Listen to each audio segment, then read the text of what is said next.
కానీ ఇప్పుడు ఉన్న లైఫ్ స్టైల్‌లో చాలామంది యువత కావచ్చు, పెద్దవాళ్ళు కావచ్చు, ఫస్ట్ టీ తాగిన తర్వాత టిఫిన్ చేయడము, ఇలాంటివి ఎక్కువైపోతున్నాయి అసలు. అదే 11 గంటలకు టీ అంటే 10 నుంచి బ్రెయిన్ అడుగుతానే ఉంటుంది. 6కి తాగుతారు కదా సార్ బెడ్ కాఫీ అని చెప్పి. బెడ్ కాఫీ అసలు లేచేదే కాఫీ కోసం లేస్తారు, పని కోసం కాదు, వాకింగ్ కోసం కాదు. ఏదైనా పాత్రలు కడదాము, ఇంట్లో ఏదైనా పనులు చేసి పెడదాము, దానికోసం కాఫీ కోసమే లేస్తారు. అంటే ఆ కాఫీ టీ ఇంత కాఫీ అంత అడిక్ట్ అయిపోయారంటారా? అంత అడిక్ట్ అయిపోయి మీ బ్రెయిన్లో ఉండే రిసెప్టార్స్ లాగేసి అది తాగేవరకు నేను పని చేయను అని చెప్పేట్లుగా మీ బాడీ అయిపోతే దాని గురించి చాలా జాగ్రత్త తీసుకోవాలి కదా. సో మీ బ్రెయిన్లో ఉండే రిసెప్టార్స్ అడుగుతూ ఉంటాయి దాన్ని, సిగరెట్ దా, కాఫీ దా, లిక్కర్ దా, డ్రగ్స్ దా, ఇది దా అని అడుగుతూ ఉంటాయి. సో వాటిని దూరం పెట్టాలంటే రైట్ హ్యాబిట్స్తో మీరు అలైన్ కావాలి. ఓకే, పొద్దున్న లేసరి రాగి తాగండి, 4 గ్లాసులు చేసి పెట్టేయండి, తల ఒక గ్లాస్ తాగండి, పెద్ద గ్లాసు. తర్వాత వాకింగ్ 1 గంట పోండి. ఇప్పుడు వాకింగ్ జపనీస్ వాకింగ్ అని కొట్టండి ఇప్పుడు యూట్యూబ్లో. అంటే 3 minutes రన్నింగ్ చేయాలి, 3 minutes వాక్ చేయాలి. రన్నింగ్ చేసినప్పుడు ఏమవుతుంది, హార్ట్ లంగ్స్ కొట్టుకుంటాయి. అదే ఎక్సర్సైజ్ హార్ట్ లంగ్స్కి. మీరు నడిస్తే కాళ్ళకి ఎక్సర్సైజ్. ఎంతమంది నడుస్తాడో నాకు తెలీదు, అసలు నడుస్తూ ఉంటారు కాబట్టి మన పెద్దోళ్ళు మన కాళ్ళు లావుగా ఉన్నాయి ఇంకా, because muscles have build up over generations. మనం 4 కాళ్ళ మీద ఉండేప్పుడు మనము డార్విన్ సిద్ధాంతం ప్రకారము ఎవల్యూషన్లో హోమోసేపియన్స్, హోమో ఎరెక్టస్, నియాండర్థాల్స్ అని మారుతా వచ్చినాం కదా. అప్పుడు మారినప్పుడు 4 కాళ్ళ మీద ఉండేటప్పుడు ముందర కాళ్ళు వెనకాల కాళ్ళు ఆల్మోస్ట్ ఒకటే సైజు ఉన్నాయి, ఆల్మోస్ట్. తర్వాత ఎప్పుడైతే 2 కాళ్ళ నిలబడి చేతులకు పని తగ్గించి కాళ్ళతో పరిగెత్తడం ఇవి చేసినామో కాళ్ళు బాగా లావైనాయి. అంటే ఏ ఆర్గాన్ యూజ్ చేస్తారో అది డెవలప్ అవుతుంది. నువ్వు చేతులతో పని చేస్తావు కాబట్టి చేతులకు కొంచెం మజిల్ ఉంది. హార్ట్కు లంగ్స్కు ఎక్సర్సైజ్ ఏంటి, పని చేయాలి. అలా ఆయాసం వచ్చే వరకు 5 నిమిషాలు 10 నిమిషాలన్నా జపనీస్ వాకింగ్ చేసో, పరిగెత్తో, స్కిప్పింగ్ ఆడో, కబడ్డీ ఆడో, ఖోఖో ఆడో చేయాలా. ఇప్పుడు గేమ్స్ అన్ని ఫోన్లో ఆడుతూ ఉంటారు. ఎక్సర్సైజ్లే, బయటకి వెళ్ళట్లేదు, పంపించట్లేదు మెయిన్లీ, బయట పంపించడంలే. సో హార్ట్ లంగ్స్ వీక్ అయిపోతా ఉండే. మెట్లు ఎక్కేదానికి ఆయాసము, సడన్గా ఏదో ఆడుతూ ఉంటే చచ్చిపోయా, పడిపోయా. జిమ్ ఆడుతూ ఉంటే పడిపోయా. జిమ్ ఆడే వాళ్ళు కూడా పడిపోతూ ఉంటారు, చచ్చిపోతూ ఉంటారు. పాటలు పాడుతా చనిపోయినాడు, మాట్లాడుతూ చనిపోయినాడు, బర్త్డే కేక్ కట్ చేస్తా. ఏంది నాయన అంటే నువ్వు చచ్చిపోతావు అనే విషయం కూడా నీకు తెలియనట్లుగా మీ లైఫ్ స్టైల్ ఉందా? ఎంత డేంజర్ ఇది. చిన్న దగ్గు, ఏదైనా చిన్న ఇష్యూ వస్తే కూడా బాడీ చెప్పాలి కదా. ఇప్పుడు చిన్న దెబ్బ తగులుతుంది, నొప్పి అని చెప్తుంది బాడీ. అదేంటి, నీ కాలు నుంచి బ్రెయిన్ సిగ్నల్ పోయి ఒరే నాకు బాగాలేదు ఇక్కడ, ఆగు, ఒక 2 రోజులు రెస్ట్ నాకు అని చెప్తాది కదా. మైండ్ బాగలా, స్ట్రెస్ వచ్చింది, సాయంత్రం బిజీ అయిపోయినావు, రేపు నిద్రపోరా ఇంక వదిలేసేరా అని చెప్తుంది. అంటే అంత ఫ్రెండ్లీగా ఉండాలి నువ్వు. అట్లాంటిది నొప్పి వస్తే మాత్ర, యాంటీబయాటిక్స్, స్టెరాయిడ్స్ ఇవి అవి వేసేసి ఉంటే చెప్పదు అది. అయితే దెబ్బ తగిలినా నొప్పి ఏదైనా ఉన్నా కూడా మెయిన్లీ మనం మెడిసిన్ అన్నది వాడకూడదు అంటారు. అదే ఇప్పుడు దెబ్బ అంటే ఎట్లా దెబ్బ, యాక్సిడెంట్ అయ్యి అంత ఓపెన్ అయిపోయింది అనుకో, అప్పుడు వేయకపోతే ఎట్లా? డాక్టర్లు అవసరము, హాస్పిటల్ అవసరము, కుట్లేస్తారు, ఎమకలు ఇరిపిని అతికిస్తారు, స్క్రూలు వేస్తారు, బిగిస్తారు. అప్పుడు యాంటీబయాటిక్లు వాడాల్సిందే, లేకపోతే ఇన్ఫెక్షన్ వస్తారు. సివియర్ ఉంటేనే యాక్సిడెంట్ కేసెస్ వాటికి మాత్రమే మెడిసిన్ వాడాలంటారు. ఇప్పుడు జలుబు, దగ్గు, జ్వరం అంటే వాడనవసరం లేదంటారు. జ్వరము అదే సీరియస్ కాదని ఒకసారి డాక్టర్ కలవండి. 2 రోజులు ఉంటే జ్వరం వస్తానే పరిగెత్తద్దు, 2 days వెయిట్ చేసి ఏం కాదు. 3rd day కూడా ఉంటే జ్వరం, అది కూడా 101 పైన ఉంటే అప్పుడు డాక్టర్ దగ్గరికి పోయి టెస్టులు చేయించుకొని ఆ డెంగ్యూనా, చికెన్ గున్యానా, ఏదో చికెన్ గున్యా అయితే కూడా ఏం చేసేది ఏం లేదు, రెస్ట్ ఇస్తే పోతుంది. ఓన్లీ డెంగ్యూ అయితే కొంచెం సీరియస్గా దానికి ప్లేట్లెట్స్ తగ్గిపోతే ప్లేట్లెట్స్ ఎక్కించుకొని అట్లా సీరియస్ కాబట్టి ఇలా చచ్చిపోతారు.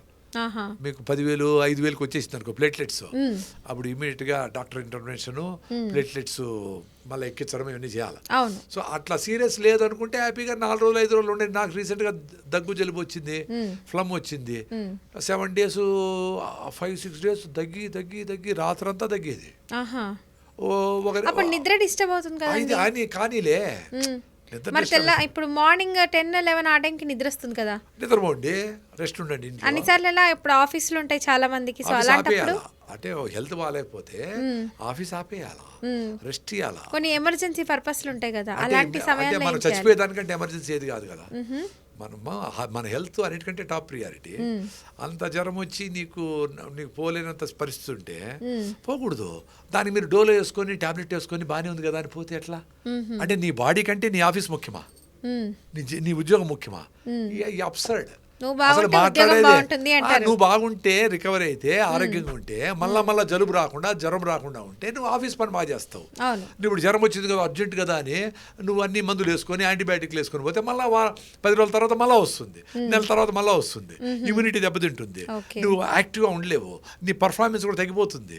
నువ్వు యాక్టివ్గా ఎనర్జెటిక్గా ఉంటే నీ ఫైల్ అన్ని నువ్వు చేసే పని నెలలో చేసే పని ఒక రోజులో చేసి ఆడ మారేయచ్చు. సరే ఇప్పుడు మీరు రాగి జావా ఇలా అంటున్నారు. ఇప్పుడు చాలా మంది ఇడ్లీ అని, దోశ అని ఇలాంటివి ఎక్కడ పెసరట్టు అని ఇవి ప్రిఫర్ చేస్తున్నారు. ఇవి పెసరట్టు తీసుకోవడం fine. మంచిదే అంటారా? Pesarattu okay, excellent, no doubt. Idli dosa ఇవన్నీ కూడా రైస్తో తింటాను. రైస్తో తినేది ఎందుకు మంచిది కావాలంటే రైస్ తొందరగా అరిగిపోతుంది. అందులో పాలిష్ పెట్టిన బియ్యంతో చేసిన రైస్ ఇంకా తొందరగా అరిగిపోతుంది. అంటే గ్లూకోజ్ ఎక్కువ ఉంటుంది రైస్ లో అంటారా? కార్బోహైడ్రేట్ ఎక్కువ అంటే గ్లూకోజ్ ఆల్మోస్ట్ అన్ని ఒకటే ఉంటాయి, కొద్దిగా డిఫరెన్స్ అంతే. ఓకే. రాగుల్లో, సద్దల్లో, జొన్నల్లో కూడా గ్లూకోజ్ కార్బోహైడ్రేట్స్ సేమ్ ఉంటాయి ఆల్మోస్ట్. కానీ క్వాంటిటీ నువ్వు రాగి ముద్ద తిన్నంతగా రైస్ తిన్నంతగా రాగి ముద్ద తినలేవు. రాగి ముద్దలో కూడా రైస్ వేస్తారు కదా? రైస్ వేయకుండా చేయాలా, వీలైతే అరికెలు సామలు వేసుకొని చేస్తే మంచిది. లేదా రైస్ వేసినా ఇంత రైస్ వేసి ఇంత పిండి వేయాలి, తక్కువ రైస్ వేయాలి. ఓకే. అప్పుడు ఈ రాగి పిండిలో ఉండే ఫైబరు చిన్నగా అరుగుతుంది, చిన్నగా మీకు గ్లూకోజ్ వస్తుంది. అదే రైస్ ఇడ్లీ అనుకోండి, ఒక్కసారిగా అరిగిపోయి 250-300 గ్రాముల గ్లూకోజ్ వచ్చి మీ బ్లడ్లో వస్తుంది. అంత అవసరం లే, మీ బాడీ 5 నుంచి 6 లీటర్ల బ్లడ్ ఉంటుంది. So 5 to 6 grams of glucose మాత్రమే మీకు అవసరం. ఇప్పుడు నాకు అంతే ఉంది, 5 to 6, 8 అంతా ఉంటుంది. అందుకే ఎనర్జెటిక్గా ఉండ. సో చిన్నగా అరుగుతుంది నేను తిన్న ఫుడ్, చిన్నగా గ్లూకోజ్ రిలీజ్ అవుతుంది. దానికి కావాల్సినంత ఇన్సులిన్ ప్యాంక్రియాస్ తయారు చేస్తుంది, అది ఫైర్ చేస్తుంది, ఎనర్జీ వస్తుంది. ఎక్స్ట్రాగా గ్లూకోజ్ లేదు కాబట్టి గ్లైకోజన్గా ఫ్యాట్గా మారేదానికి ఉండదు. అవును. అది ఒకసారిగా గ్లూకోజ్ రిలీజ్ అయిపోయింది అనుకో, డైజెస్ట్ అయిపోయి దాన్ని ఫ్యాట్గా మార్చి ఎత్తి పెడుతుంది లివర్లో, ఫ్యాటీ లివర్ అవుతుంది, మజిల్స్ పెరుగుతాయి, ఫ్యాట్ అంతా అక్యుమిలేట్, పొట్టంతా ఫ్యాట్ అంతా వచ్చేస్తుంది. అయితే ఈ ఒబేసిటీ ఇలాంటివన్నీ రకరకాల సమస్యలు రావడానికి కారణం ఈ రైస్ అంటారు. రైస్ తొందరగా అరిగిపోయి ఏదైనా స్వీట్లు, రైస్, కూల్ డ్రింక్లు, పిజ్జాలు, ఫాస్ట్ ఫుడ్స్ నువ్వు ఇంత తిని మళ్ళీ ఆకలేసిందంటే దరిద్రము. ఇప్పుడు బయట చాక్లెట్లు తినకూడదు అంటారు, మీరు ఐస్ క్రీములు తినొద్దు అంటారు.